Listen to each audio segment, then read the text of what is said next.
Koppel, host of the Time for Coffee podcast, where you get firsthand career advice into the jobs and industries that interest you the most. And before we start today's show, I have a quick favor to ask you. If you haven't already, I'd be incredibly grateful if you give us a rating and a review on iTunes. And if you're like me, you need to do it now because you'll forget later and because it's the best way to help others who may be in search of career advice to find this free resource. So press pause if you haven't done it and do it right now. I'll wait. Thanks so much and enjoy today's show. Hey there, Java Junkies. Welcome back to another Espresso Shots episode of T4C.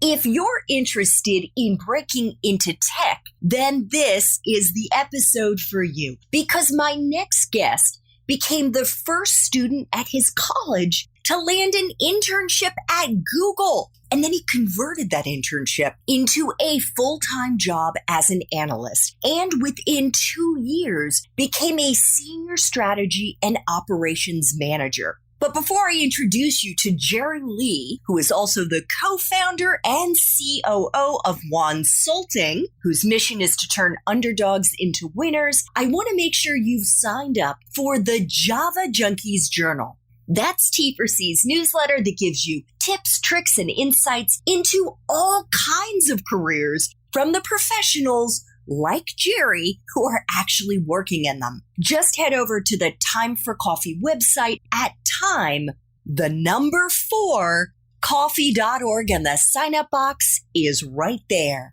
Now, my job-seeking Java lovers, please grab your mug and take a chug of your favorite caffeinated brew, because it's time for another caffeinated career conversation. And my guest is Jerry Lee, the co-founder and chief operating officer of Wonsulting. It's a company focused on helping those who come from non-target schools with non-traditional backgrounds to get into their dream careers.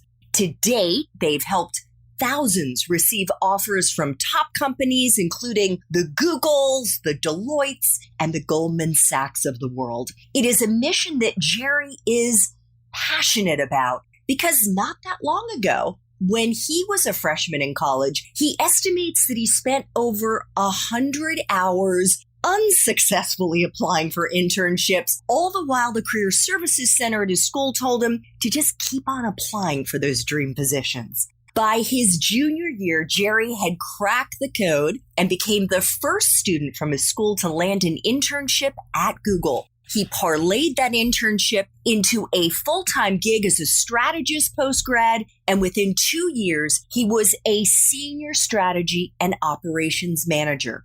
From Google, Jerry moved over to Lucid and became the youngest person there to lead a project strategy team. Fast forward to today, and Jerry and his partner, Jonathan Javier, are working full-time on Wonsulting, woo, which is absolutely blowing up due to the incredible value they provide. Jerry has also been named a 2020 top LinkedIn voice on tech, and he has almost 150,000 followers. I'm guessing it's even higher than that on LinkedIn, as well as tens of thousands of followers on IG and TikTok. Jerry, welcome to Time for Coffee. Are you caffeinated and ready to go? Andrea, the amount of energy that you share with me, I don't even need caffeine because I am so excited to be here and chat with you today. Thank you so much for having me on. Oh my God, you are such a charmer. You really are. That does not get you off the hook, my friend. Do you drink any caffeine or are you caffeine free? I am caffeine free. I say my caffeine comes from water where I drink and also just wash my face. Whenever I wash my face, that is my source of energy.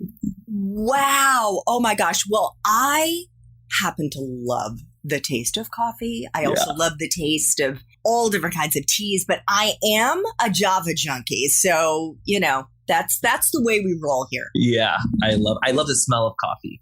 Oh my God, it's so good, especially when you grind your own beans the way Oh my that I do. goodness. So it's super fresh. I want our listeners to know that I also had the pleasure of interviewing your partner, Jonathan, and that was in T4C episode 707 if they want to check that out. And he was just awesome, just incredible. I can totally see how the two of you gelled. How did you meet? Was it at Google? You know, it is the funniest thing because we talk so much about how you should use LinkedIn to connect with others, find the hiring managers and recruiters to land your job. Funny enough, Jonathan used those exact same strategies to reach out to me while I was at Google. He then said, you know what, I will eventually want to work there, would love to link up when I'm there. Once we moved up to the Bay, we then said, you know what, we both have a passion for sharing professional and career tips to others. We spoke for the first time at UC Berkeley, and that's where everything started. And how long ago was that? Wow, I think it must have been 3 years ago now. 2-3 years ago. Time flies. It really does, but it's so true. And actually, I don't know, we're not going to get into that in this interview, but I am a firm believer, Jerry, in magic. Some people might call it serendipity, but I actually think by putting yourself out there, by projecting positive, a can-do positive attitude, you are going to attract your tribe. And magical encounters, magical experiences will happen, just like you getting that message from Jonathan out of the blue. I love that. And, you know, that reminds me of a quote that my mentor once told me. And he told me that people believe that networking is you connecting with other people. But the true value in networking comes from when you connect to other people, just like how we got connected through Jonathan. Exactly. I am such a firm believer in believing that anything is possible, because when you have that mindset coupled with determination, hard work, perseverance, you'll be unstoppable. I couldn't have said it better. I 100% agree. So let's dive into our 10 espresso shots, Jerry, which we're framing around the tech industry. And I know you have been on more of the project management side, but there's so many different aspects to tech. But the first question is, what are the entry-level jobs that our young listeners should be looking out for if they want to break into this industry? So one of the biggest misconceptions that you pointed out, and rightfully so, is that people believe that the tech industry is limited to tech roles. That is by far the biggest misconception that there is. So most of the roles that are available in tech are a lot of the same functions that you'll see across industry: sales, marketing, customer support, finance, business strategy, analytics. In almost all tech companies, you will find that they have a program dedicated to each and every single one of those functions as sort of a career Kickstarter. LinkedIn has one, Google has one, Facebook has one, and the list goes on and on. But the key thing that people should know is that these roles have very, very tight windows of applications. They're only open for 1, 2, 3 weeks. So you have to make sure you don't miss the dot. Why? Why is the timeline so tight? The timeline is so tight because they have very specific hiring cycles to align with their business needs. So for example, when typically in tech companies, they'll have headcount, which are basically people that they need to hire onto their team, released at the end of the year, beginning of the year. And so in anticipation for that, they align that with your graduation date. They know that they're going to get thousands of applications. And so to make sure that they attract the most top quality talent and to make sure that they can actually go through and give enough application, enough time, that's why they time bound it. Okay, got it. So what are the entry-level jobs that our young listeners should be looking out for? The biggest entry-level jobs, if you're in technical roles, would be software engineering, product management. Those are by far the most popular roles. If you're in a non-technical role, you want to go for sales, marketing, design. Those are the fields that are most abundant in the tech field today. And even if your goal is to go into another similar field, using sales or marketing as sort of a stepping stone is extremely common in the tech field. Oh, that is great to know. What about a useful hard and soft skill, Jerry, that you look for in the young people that you hire, let's say on the tech side? The hard skills for technical roles has to be the technical skills. It is one thing to know it in theory where you learn it in class, but it's another thing to actually do projects. And one of the best ways that we've seen people demonstrate these projects is by doing something that you're passionate about. So for example, one of my clients that I work with, he had a huge passion in weightlifting. So what he did was he mixed his passion for weightlifting and computer science, and he created a fitness app that basically helped him track all of his workouts, but also created an algorithm to help predict, hey, tomorrow you should actually bench 5 more pounds than you did the day before. And so he sort of created this app, and actually was crazy because he ended up getting 1,000 downloads within a month. Wow. Crazy. So it's things like this that you want to learn these skills, but the most important thing is applying those skills. Fantastic. What about soft skills? Soft skills, one of the biggest things in tech is that you will find yourself in so many meetings. And you'll have, especially if you're in a technical role, you'll have a meeting with your product lead, your tech lead, your design folks. And so the biggest thing, that most underrated skill that you can have is just listening. I think people often have this misconception that the person who speaks the most is typically the one that gives the most value. It's actually quite the opposite.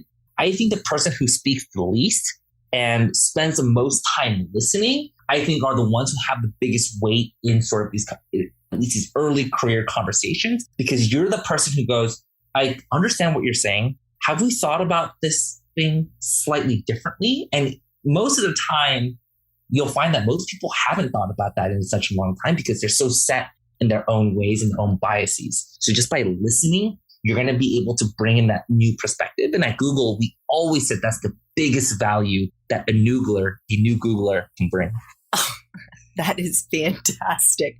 Jerry, is someone's major a deciding factor to get into tech, and to be specific here, to get into more of the technical side of tech? In other words, if they haven't studied engineering or accounting or coding, is it a deal breaker?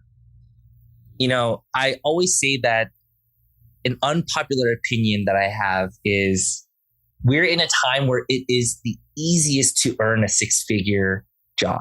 And the reason I say this is because you see that there are these whole rise of coding boot camps where they take cohorts of students, put you through a rigorous coding boot camp of anywhere from 4 to 9 months, where you learn everything that you need to know of how to be effective on day one. Once you go through these curriculums, you see people joining entry-level roles at top tech companies like Google. Even if you're working at a smaller or maybe mid-sized company, the experiences that you get in those roles will allow you to apply for companies like Google because you will have that software engineering skill or data science skill. Those technical roles are so coveted in the tech industry. So to answer your question in a short way, absolutely not. One of my friends actually studied accounting, spent his career in IT security consulting, and now he's a software engineer because he went to a coding boot camp. So major does help you get that initial role, but it's not the only way. Coding boot camps, self-studying, and more importantly, pairing that with projects are significantly more important. Great advice. Now, what about grad schools, and maybe less so for those entry-level jobs, more so for somebody who wants to get up into the C-suite, who wants to be one of the big-time managers? And if so, Jerry, what kind of grad degree would you recommend, if at all? Yeah. So I've had a conversation with my mentor who did his MBA at Harvard. And we were sort of going back and forth as to whether or not I should think about getting an MBA. And we sort of ended at, Jerry, tell me what roles are you applying for and trying to get that you 100% cannot get because the sole reason is that you don't have an MBA? And I said, you know what? Let me go and find out. So when I was considering leaving Google, I interviewed 10 tech companies, LinkedIn, Facebook, Robinhood, TikTok, all the heavy hitters. 9 of them didn't require me having an MBA for me to break into middle management roles. And as I sort of talked to the senior people that I would be reporting to and working with, the C-suite, the SVPs, the VPs, about 40% of those people actually didn't have a graduate degree. So the rule of thumb that I always give people is try moving up in your career. And if you get the feedback that, hey, listen, you need an MBA for you to break into a VP, SVP role, then that's time for you to get an executive MBA or maybe a 2-year MBA. But if you don't hear that feedback, I'm sort of beginning to see that maybe MBAs aren't as valuable as they used to be. Well, certainly not when you're hustling the way that you and Jonathan have and creating your own businesses. Why would you need to get an MBA? You're already doing it. That's right. And one of the most interesting things that I've noticed is that people typically do MBAs for one of 2 reasons. One is if you're in a very traditional industry like professional services and they actually have a system that sort of forces you to get an MBA for you to continually move up the chain. Or the second reason is that it's sort of like a career reset button where you can come in as a software engineer and exit as a finance person, or you can come in as a finance person and exit as a salesperson. And when you sort of think about those 2 use cases, and if you fall in those use cases, it probably makes a lot of sense to go to business school. But I would sort of defer to for what I was talking about earlier, saying, listen, is graduate degree really the biggest reason why you can't get that next role? If so, then grad school is the answer. But more often than not, I think it's more experience, different types of experiences that they might be looking for. Yeah, that's such fantastic advice. And notice that Jerry wasn't saying you go directly from undergrad into a graduate school program. That's right. You really want to get that real world experience because who knows if you're even going to like what you start out doing. You may decide, hey, this type of field isn't for me, and you want to go into another type of an industry. So for sure, you want to have a number of years of real world experience under your belt first. That's exactly right. And I think there comes a time where you might even consider using a graduate degree to further educate yourself on deeper theories that you maybe didn't get to look into in your undergraduate because you love so much of doing analytics. You love so much of doing design that you're like, man, I want to learn what the professionals of this industries have done in their careers. It absolutely might make sense, but you're 100% right. Pursuing a graduate degree right out of undergrad is something we typically stray away from and do not recommend. Yeah. And who wants that additional debt? Oh, that's right. Forget it. Hey, Jerry, what kind of life experiences do you think are most useful for someone starting out in this industry? And by life experiences, I'm talking about experiences outside the classroom, whether it's learning other languages, being one of 3 kids, volunteering in your community. What do you think are the best kinds of experiences that might actually give our young listeners a leg up on the competition? Yeah, Andrea, I love this question. Stepping outside of this podcast real quick, Andrea, I want to share something very personal. Is that okay? Oh yeah, of course. Okay, great, cool. And I love talking about this. So I love talking about this. One of the biggest life experiences that I feel has been most helpful in my career is overcoming adversity or overcoming problems that sort of come up in your life, looking at those as learning opportunities and using those learnings to further develop yourself. For me, my family immigrated here to the States when I was an infant, and we were the first family out of our entire family tree to move outside of Korea. And so you can imagine things sort of must have been a little tough, had a lot of cultural barriers that we had to overcome. Most importantly, we had huge financial barriers that we had to overcome. And I remember my parents always saying, listen, Jerry, despite things being hard now, all this is going to be worth it because you and John, my brother, are going to achieve the American dream. And, my family had sort of gone through going on food stamps, thinking about moving back to Korea. And one could look at these experiences and go, wow, that is extremely unfortunate. But I sort of looked at this and go, I am the luckiest person alive to have gone through this with such an amazing support system, because their perseverance and hard work of just saying, you know what, we don't know what's going to happen next year. We're going to take it day by day, and we're just going to keep pushing forward for the chance that John and Jerry might make it. So for me, I take these life experiences and I'm like, wow, like I have seen firsthand of what hard work looks like and overcoming adversity, that when I sort of put things into perspective at work, I'm like, you know what? Yes, I have a presentation next week and I have to spend 80 hours on it. Things could be worse. So I think typically when people think about their adversities that they've had to overcome in their life, I truly believe that there's always sort of a silver lining in every story. And if you can focus on those silver linings, use those experiences and learnings and apply it to your career, your professional and personal growth, that's really the formula for success. Oh my God. I love that so much. Thank you for sharing, Jerry. And I couldn't agree more. My mom grew up in a very modest way. I don't think her family actually got food stamps, but they were lower, very much like working class Americans. And she was the first in her family to go to college. Uh-huh. And my dad emigrated to the US at age 13. And I think that you can look at your childhood experiences of having to be super scrappy as something you're embarrassed about. Or you could say, wow, I know I have the grit to make it through anything. And I really believe with the right mindset, which you just outlined there, you see it as a positive. There is nothing that you cannot achieve.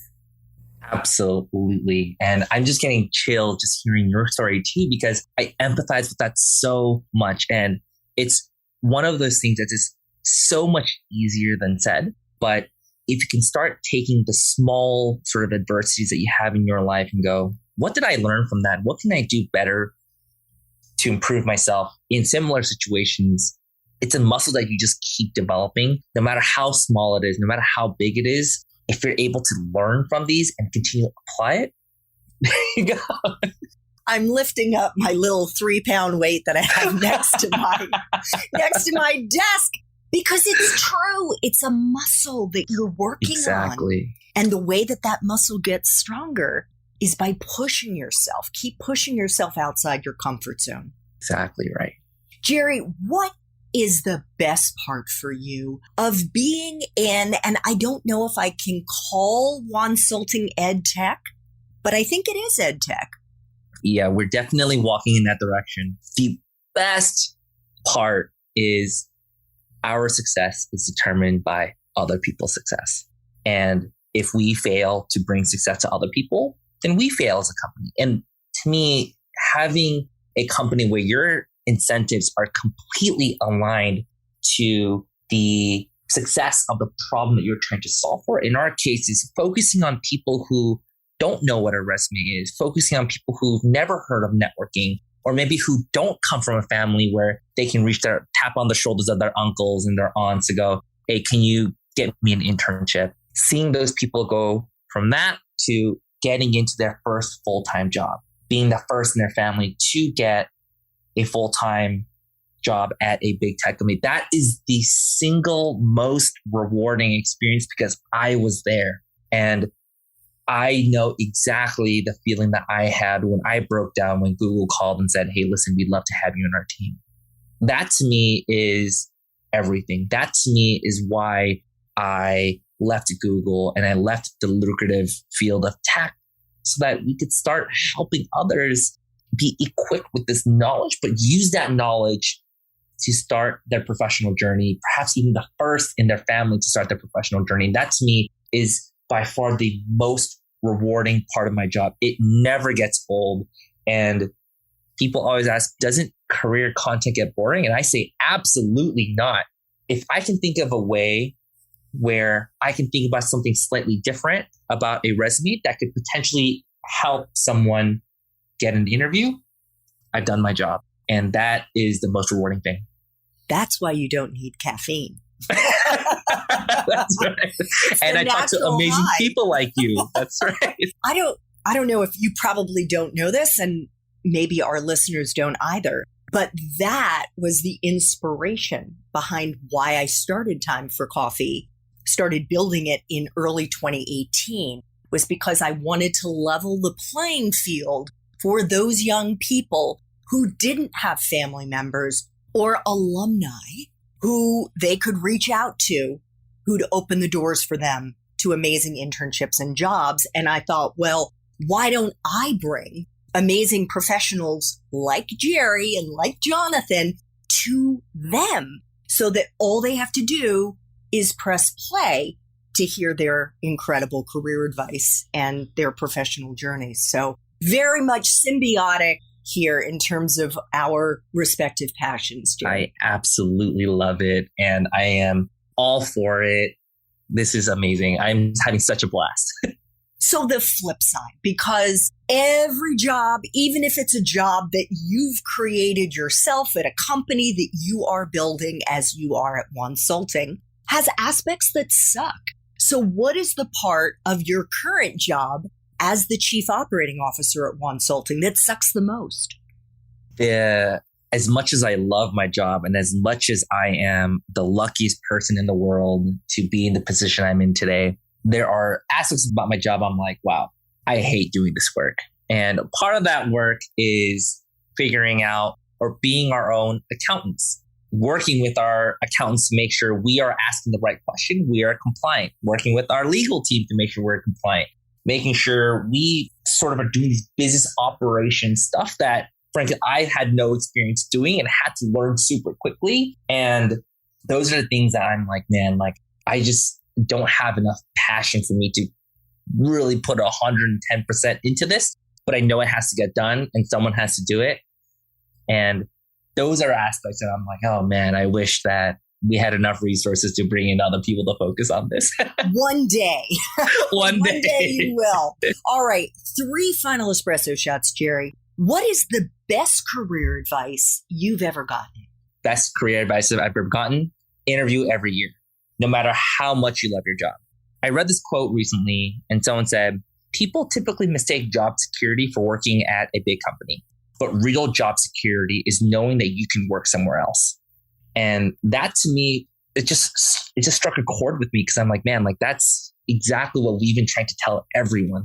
You don't know when the next COVID is going to happen. You don't know when companies are going to lay people off. So always making sure you have an updated resume, you know your career stories, you know the impact that you've brought to companies such that if you wanted to leave tomorrow, that you absolutely have those opportunities. Fantastic. So yeah, one of the things I keep doing, interview every year. Even now? Not as much now because it takes so much time. But maybe I should. All right. Okay. So what about movies, Jerry? Either movies or streaming shows, Apple, Netflix, Hulu, or books, do you think accurately depict the tech industry? There's a book that I can think of. It would be How to Win Friends and Influence People. If there's anything that I've learned growing in my career, moving up the ladder, it's not about what you do. That's important, but it's more about how you do it. How do executives portray the work that you bring? How do coworkers like working with you? And so the reason I sort of think about that book is that book has so many key principles of working with people, making sure you give them the benefit of the doubt, making sure you put them in the best light, even if you don't like working with them. Those key principles in my mind is the formula for success in tech industry, because you are going to work with so many people in the tech industry that you might not vibe with them too well. You still have to make sure you have an amicable working relationship. That book is my Bible. All right. Okay, we'll include a link to it in show notes. Final espresso shot. What would Java junkies be surprised to learn about the tech industry? The biggest thing that the Java junkies would be surprised to learn about the tech industry is you'll see people typically move careers, positions, jobs every 2 to 3 years. And it is sort of expected and built into the culture. If you are at your role for more than 3 or 4 years, you're sort of considered the tenured person. You're sort of known as a person who sort of knows it all, has seen through the ends of it. And so that's one of the things I didn't realize, because I had always thought and read about people staying in their jobs 10, 15, 20 years. Not the case in the tech industry. I didn't know that. So they expect you to move into different departments or into different companies? Different departments. And so HR has very clear policies and guidelines of this is exactly how you move from being a software engineer into a product manager. They clearly outline this is what you need, this is the process, because they sort of expect you to do that. And the people that you work with are so driven and motivated that once they stop learning, they're going to look for something else. So that's why the culture sort of embedded that it is sort of expected that you're going to move after a couple of years. And I could see where that kind of cross-pollination internally would make the work life there more cohesive because you have people who've worked in so many different departments. Exactly. And more often than not, you might be working for a team that actually was your stakeholder or someone a team that you worked with. So having that other perspective of, well, this is how the other team would think about it. So this is why we should go do a project this way. That level of empathy is everything. And that's why I think people love moving internally. You are obviously going to want to follow Jerry Lee on LinkedIn. Where can they find you on IG and TikTok, Jerry? My handle is Jerry J.H. Lee on both Instagram and TikTok. I post about careers. Today, I actually posted my resume that I used to get 10 interviews on my Instagram. So feel free to check me out. I actually printed it out. Wow, you did. I have it here. Yeah, I have it here. Although it's really hard to read. I wasn't able to blow it up, but I have it right here. So we'll be talking about that in our main Time for Coffee interview. Check out show notes to see if Jerry's main T4C episode is already dropped. Jerry, I want to thank you so much for making time for coffee today with me and the T4C community. This was just wonderful. Thank you so much for having me, and I am so excited for the next episode. Yes, exactly. Woohoo! Okay. Thanks so much for listening to this latest episode of T4C. And if you're interested in learning more about my coaching services for confused college students and recent grads, feel free to check out the Time for Coffee website under the coaching tab at time4coffee.org or text me at 202-236-5712. That's 202-236-5712.